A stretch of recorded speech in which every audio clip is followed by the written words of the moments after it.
দেখছেন এলএম নিউজ। রয়েছে আমি অনুষ্মিতা আপনাদের সঙ্গে। চলে যাব আজকে সবচেয়ে বড় খবরে এবং এই মুহূর্তে গোটা বাংলা যে খবরে নজর রেখেছে ভ্যাকসিন। দুর্গাপুরে এসে গেছে ভ্যাকসিন, গতকালই পৌঁছেছে। এখন দুর্গাপুর পৌর নিগমে ভ্যাকসিন রয়েছে, সেখানকার কি অবস্থা দেখুন আমাদের প্রতিনিধির এই বিশেষ প্রতিবেদন। আগামীকাল অর্থাৎ শনিবার গোটা দেশ জুড়ে শুরু হবে করোনা ভ্যাকসিনের প্রথম পর্যায়ে কাজ এবং সেই মতো রাজ্যের প্রতিটি জেলায় চলে এসছে করোনা ভ্যাকসিনের ডোজ। গতকাল আমরা দেখেছি দুর্গাপুর মহকুমার জন্য 100 জনের ডোজ এসছে এবং সেই করোনা ভ্যাকসিন এইখানে দুর্গাপুর রাখা রয়েছে এবং সুরক্ষার ব্যাপারটা সুনিশ্চিত করার জন্য মোতায়েন করা হয়েছে পুলিশের ছবি আপনাদের সরাসরি দেখাচ্ছি। গতকাল আমরা দুর্গাপুর পৌর নিগমের মেয়র দিলীপ অবস্থানের কথা বলেছিলাম। উনি জানিয়েছিলেন যে প্রথম পর্যায়ে আগামীকাল যে টিকাকরণ করা হবে তার জন্য 100 জন স্বাস্থ্যকর্মীকে বাছা হয়েছে এবং তারা বেশিরভাগটাই তার স্বাস্থ্যকর্মী এবং তিনি যেভাবে আমাদেরকে জানিয়েছিলেন যে প্রথম পর্যায়ে যে 100 জন স্বাস্থ্যকর্মীকে করোনা ভ্যাকসিনের টিকা দেওয়া হবে তাদের জন্য পাশেই সুযোগী প্রেক্ষাগারে ব্যবস্থা করা হয়েছে যাতে এই করোনা ভ্যাকসিনের সুরক্ষার ব্যাপারটা সুনিশ্চিত করা হয়। তার জন্য কাল থেকে এই গেটে পুলিশ মোতায়েন করা রয়েছে এবং আমরা যেটা জানতে পারি প্রথম পর্যায়ে যে 100 স্বাস্থ্যকর্মীকে করোনা ভ্যাকসিনের টিকা দেওয়া হবে তাদের মধ্যে বেশিরভাগটাই আইসিডিএস আমার আমি ধরো ঘরে ঘরে ধরো আরো 250 দেবো তো তখন ওইটা দেবো না কি তাহলে তো আমিও তো নিতে পারবো ডেলিভার থাকলে তো আমিও তো নিতে পারবো ও হো তুমি আজকে আবার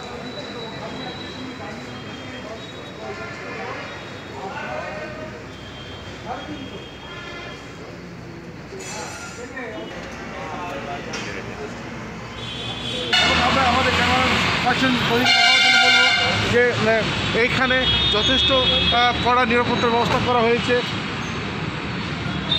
পৌর নিগমে ঢোকার যে মূল রাস্তা সেখানে পুলিশ মোতায়েন করা হয়েছে। আমরা ভেতরে গিয়েছিলাম, ভিতরে গিয়ে সেখানেও যে করোনা ভ্যাকসিন যে রুমটিতে রাখা রয়েছে তার বাইরেও কড়া পুলিশি পহরার ব্যবস্থা করা হয়েছে এবং যেটা আমরা জানতে পারছি স্বাস্থ্য দপ্তর সূত্রে দুর্গাপুর সিটি সেন্টারের সৃজনী যে প্রেক্ষাগৃহ রয়েছে সেইখানেই এই 100 জন স্বাস্থ্যকর্মী টিকাকরণ করা হবে।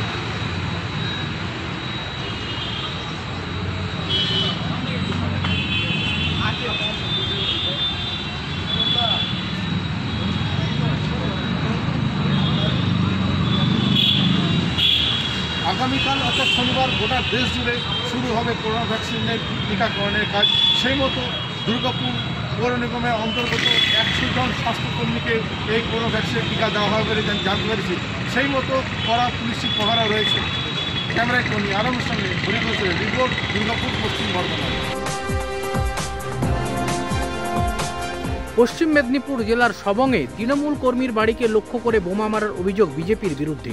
অভিযোগ অস্বীকার বিজেপির। ঘটনাস্থলে রয়েছে সবং থানার পুলিশ। বোমাবাজি অভিযুক্ত বিজেপি।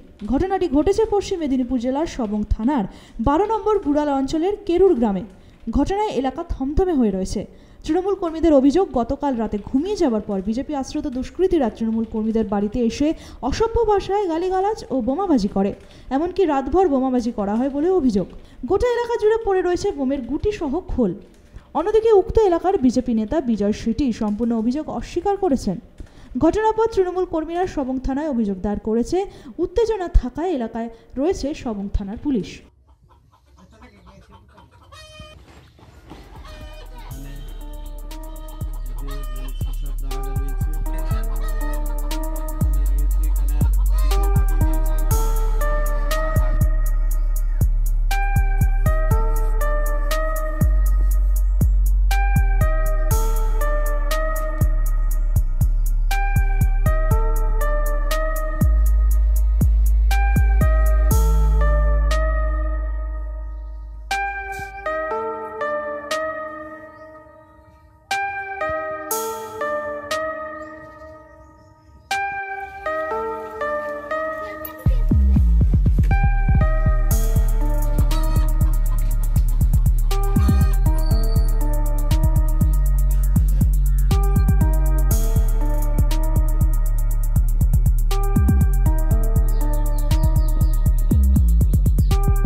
বেশি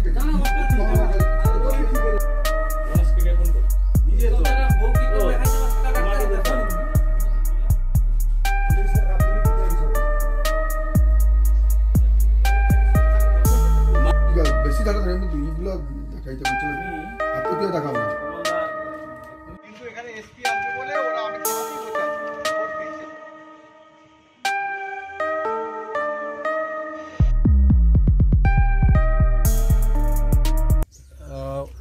মকর সংক্রান্তি বিষয় ছিল, প্রত্যেক বাড়িতে পুজো পার্বণ ছিল।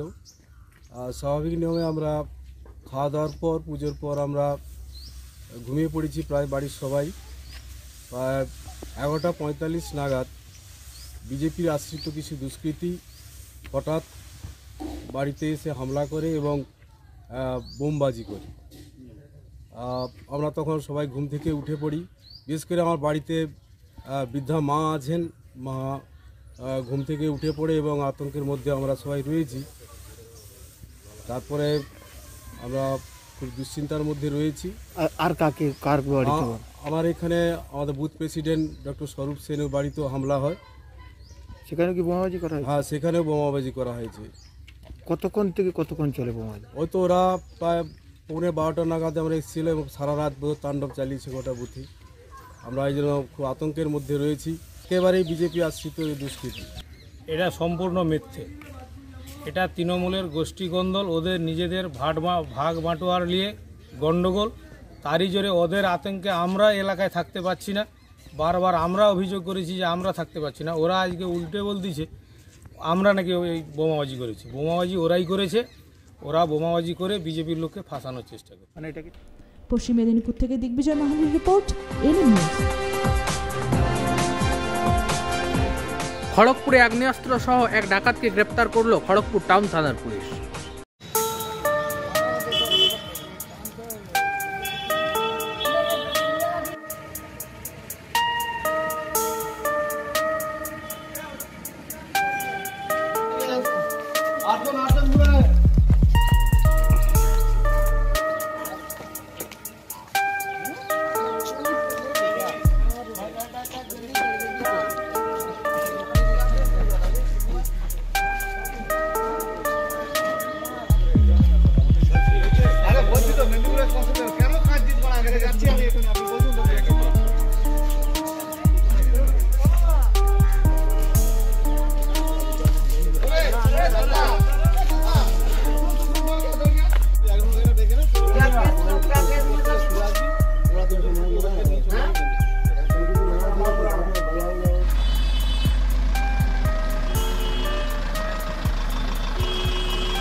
আসানসোলে সিএনজি গ্যাস পরপর 4 দিন না পাওয়ায় বিক্ষোভে নামলো অটো চালকরা। তাদের রুটি রুজিতে টান পড়ছে, এই কারণেই তারা আজকে সকাল থেকে বিক্ষোভ করে এবং তাদের দাবি পূরণ না হলে আগামীকালে আরও বৃহত্তর আন্দোলনের পথেও পা বাড়াতে পারে তারা দাবি এই অটো চালকদের।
थोड़ी ना है, बोलिए।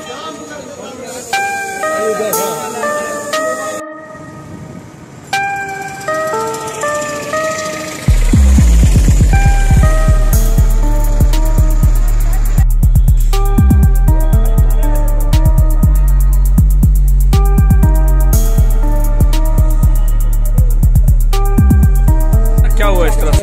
4 दिन से देख रहे हैं कि गैस मतलब यहाँ भर रहा नहीं, नोजल खराब है, जिसके कारण क्या हो रहा है कि लाइन लग जा रहा है और ये लोग बनाने का काम ही नहीं कर रहा, सिर्फ छोड़ दे रहा कि वो करेगा, बस पंप को बोल रहे तो पंप बोल रहा GCL आएगा, GCL बोल रहा है ये करेगा, हम लोग परेशान हो जा रहे हैं। तो ये आप लोग का ये लगभग कब से ये आप लोग का ये परेशानी है? ये तो महीना भर से ऊपर से चल रहा है, CNG आया तब से चल रहा है। अच्छा, प्रेशर भी नहीं है यहाँ पे, यहाँ एकदम मतलब गाड़ी चलाना मुश्किल हो गया CNG गाड़ी। तो अगर इस तरह से हालत रहा तो आप लोग क्या स्टेप लेंगे अंतिम?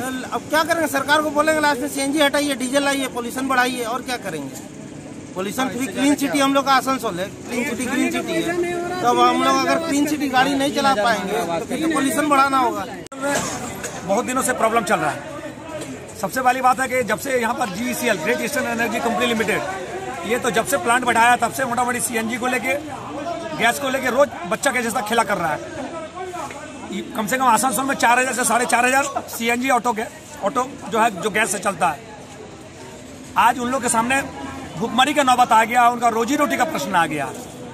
GECL मैनेजमेंट जो है कभी श्रमिकों के साथ तो अच्छा व्यवहार करता ही नहीं है, जो उसमें काम करते हैं उसके बाद में, और जो ऑटो चालक जो ऑटो चलाते हैं उनके साथ भी ये गलत व्यवहार कर रहा है।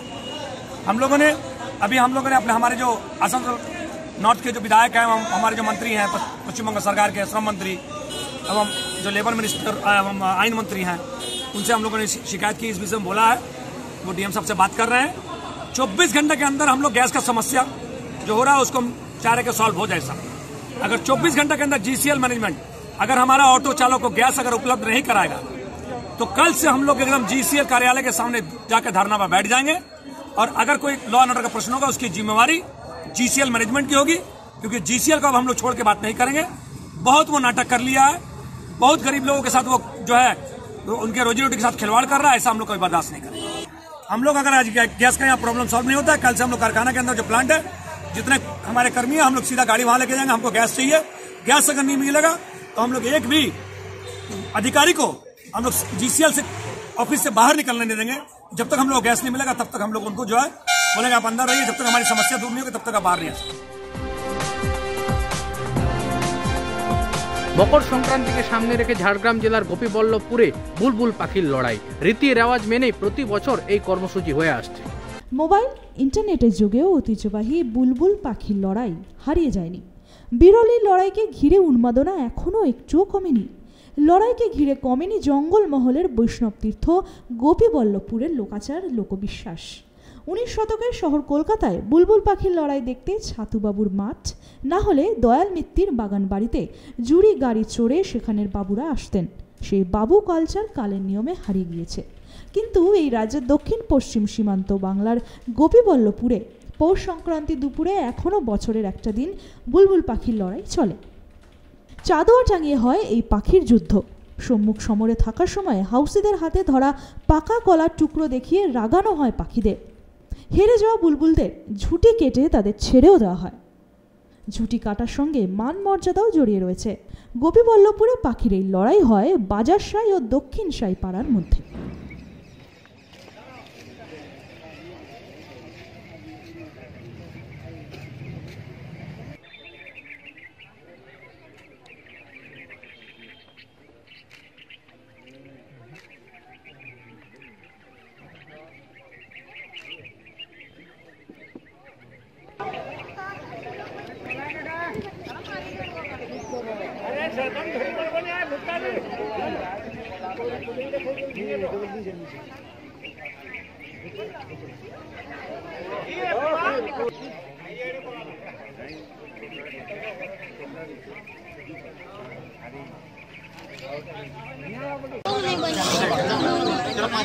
नहीं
ব্যুরো রিপোর্ট, ঝাড়গ্রাম। হুগলি দেবানন্দপুরে 514 বছর ধরে আজকের দিনেই বসে মাছের মেলা। আর এই মাছের মেলায় যেমন উৎসাহ বাঙালিরা ভিড় করে, তেমনি নানা রকম মাছ এখানে পাওয়া যায়। চুনোপুটি থেকে 60 কিলো ওজনের মাছও কিন্তু এখানে বিক্রি হয়। রুই, কাতলা, ইলিশ, ভেটকি কি নেই এই মেলায়? সব ধরনের মাছ পাওয়া যায়। চুনোপুটি থেকে 60 কিলো পর্যন্ত মাছ বিক্রি হয়। চৈতন্য মহাপ্রভুর অন্যতম শিষ্য রঘুনাথ দাস গোস্বামীর বাড়িতেই বসে 514 বছরের পুরনো মাছের মেলা বসে। হুগলির দেবানন্দপুরের কেষ্টপুরে বসে এই মাছের মেলা। একদিনের এই মেলাকে কেন্দ্র করেই বিভিন্ন পসরা নিয়ে বসে বিভিন্ন দোকানিরা। মেলা সূত্রপাত হয় গোবর্ধন গোস্বামীর ছেলে রঘুনাথ গোস্বামীর বাড়িতে প্রত্যাবর্তনের পরই। জমিদারের ছেলে সংসার ত্যাগ করে সন্ন্যাস নেয়। দীর্ঘ 9 মাস পর তিনি বাড়ি ফিরলে আনন্দে বাবা গোবর্ধন গোস্বামী গ্রামের মানুষকে খাওয়ানোর সিদ্ধান্ত নেন। গ্রামের মানুষজন তার পরীক্ষা নেওয়ার জন্য কাঁচা আমের ঝোল ও ইলিশ মাছ খাওয়ার বায়না করেন। সে ভক্তদের বলে বাড়ির পাশে আম গাছ থেকে জোড়া আম পেড়ে আনতে এবং জলাশয় থেকে জাল ফেলতে। সে অনুযায়ী জাল ফেলে জোড়া ইলিশ ও আম আনতেই অবাক সকলে। সেই থেকেই প্রতি বছর ভক্তরা রাধা গোবিন্দ মন্দিরে পুজো দেওয়ার পাশাপাশি মাছের মেলার আয়োজনও করে। বিভিন্ন জায়গা থেকে বিক্রেতারা আসেন। 600 টাকা থেকে 1600 টাকা কেজি দরে বিক্রি হয় মাছ। শুধু মাছ কেনাই নয়, অনেকেই পাশের আমবাগানে মাছ ভেজে পিকনিকেরও আয়োজন করেন।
মাছ, যেগুলো আমরা সচরাচর বাজারে দেখতে পাই না। এমনকি এইখানে একদম বিক্রি করছে মোটামুটি 1-150 কেজি ওয়েট হবে। ওই পোনা মাছ বললো, পোনা মাছ। আর এবং বাড়ির লোকও চিন্তা থাকে যে মাছের মেলা থেকে কী বাড়ি নিয়ে যাব। আর এটা মোটামুটি বহুদিনেরই পুরনো মেলা। মানে প্রতি বছরই আসেন এই মেলা? হ্যাঁ, এই মেলা প্রত্যেক বছর আসি আমরা, আমাদের অনেক বন্ধু বান্ধব সবাইকে নিয়ে আসি। মাছ দেখতে দেখাটা বড় কথা, কেনার থেকেও দেখাটা দেখাটা বড় কথা। আমরা ভেটকি মাছ নিয়েছি অলরেডি। আর কিছু মাছ নেওয়ার ইচ্ছা আছে? আর কিছু বলতে চিংড়ি মাছগুলো দেখলাম বড় বড় আছে, কিছু কাঁকড়া আছে, সামুদ্রিক কাঁকড়া, ওগুলো নেবার ইচ্ছা আছে। বড় ভোলা আছে, কাতলা আছে, তোমার গুড়জালি মাছ, মানে বিভিন্ন রকমের মাছ। এবারে মানে বড় মাছ কি এসছে? সবচেয়ে বড় মাছ আছে এখন একটা হচ্ছে টোনা মাছ। আচ্ছা, সেটা হচ্ছে ওইখানে রয়েছে। হ্যাঁ, ওই টোনা মাছই এসছে। মানে কত? ওটা 53 কিলো। 53 কিলো। এবং মানে দাম কত হবে ওটা এখন? তোমার কেটে বেচি 350 টাকা। আচ্ছা, আর গোটা ওই 300 টাকা কিলো। আর এমনি মানে মাছের দাম কেমন কি থাকে? মাছের দাম এই তোমার এই সময়টা তোমার গঙ্গাসাগরে মেলা থাকে, ট্রলারগুলো চলে আসে, তার জন্য মাছ হয় না, ঠিক আছে, দামটা একটু বেশি থাকে। আচ্ছা, তাও মানে কত টাকা দাম বেশি? কিলোতে 50 টাকা 60 টাকা কিলোতে বেশি পড়ে। না, সব থেকে দামি মাছ কিরম আছে? সবচেয়ে দামি মাছ আমার কাছে আছে তোমার 600 টাকা কিলো ভেটকি। হুগলি থেকে সুজিত গৌড়ের রিপোর্ট, এনএম নিউজ। দেখলেন আজকের এই বিশেষ শিরোনাম। চোখ রাখুন এনএম নিউজের পরবর্তী আপডেটেড খবরগুলির জন্য।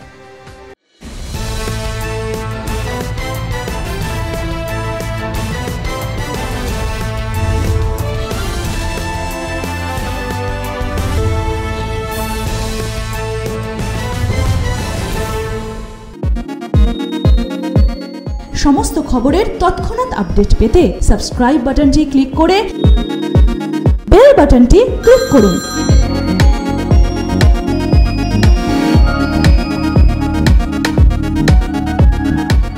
আরও খবরের আপডেট পেতে সাবস্ক্রাইব করুন আমাদের ইউটিউব চ্যানেলটি আর বেল আইকনে ক্লিক করুন নোটিফিকেশনস পেতে।